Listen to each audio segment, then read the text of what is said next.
Great. Commissioner Williams-Cox. Let me just start first with on point with Commissioner Board Member Matlow just said.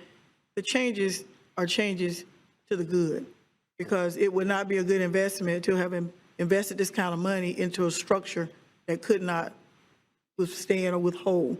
So call it a change, call it a modification, whatever it is, it needed to happen in order to be good stewards of the funding.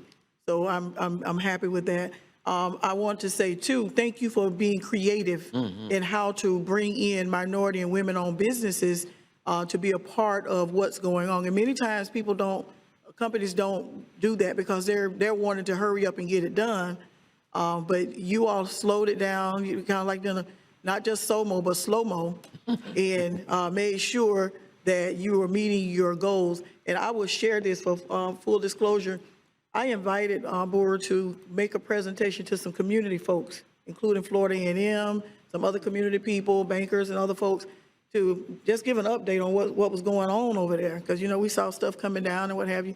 And we left that discussion with folks having ideas of how to do trainings for other businesses and companies to help do what you all are doing by breaking up the contracts to allow minority businesses the opportunity to participate and grow their capacity by being able to get these dollars to reinvest in their business, to buy bigger equipment, better equipment, and that kind of thing. So I think that from those conversations, the community is abuzz because, let me just put the G word out there.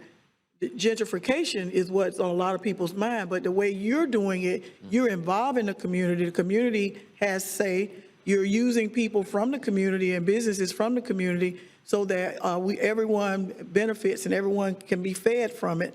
And I think that that's a great partnership.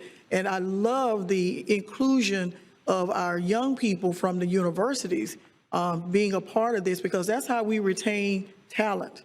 That's how we create it, and that's how we retain it, because they can add to their resumes that they participated in this kind of project. They can drive by and say, hey, that's one of my projects right there.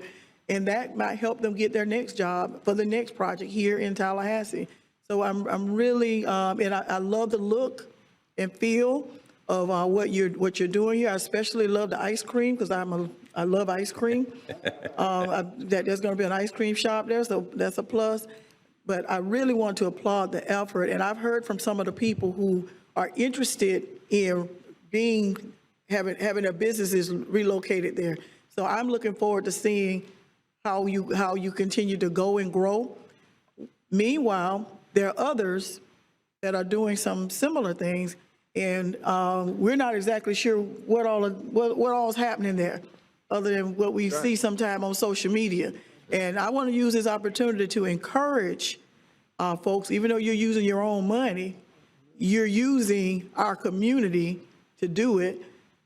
Keep us in the loop, us, not just the commission, but residents, people who live there, on what's going on, because that's what causes conflict and confusion, because we don't know what's going on. So thank you, board, for being willing to bring the community in and let them be a part, because that's buy-in. That gives the community a sense of pride in something that's happening. And I hope as development continues, because it sounds like it's going to have to, if we're going to bury utility lines, we're going to need somebody to come along and help make that happen, that we use this model, tweak it as needed, because as you said, we're learning along with everyone else how this is working, because things are different since the pandemic. They just really are just different, period.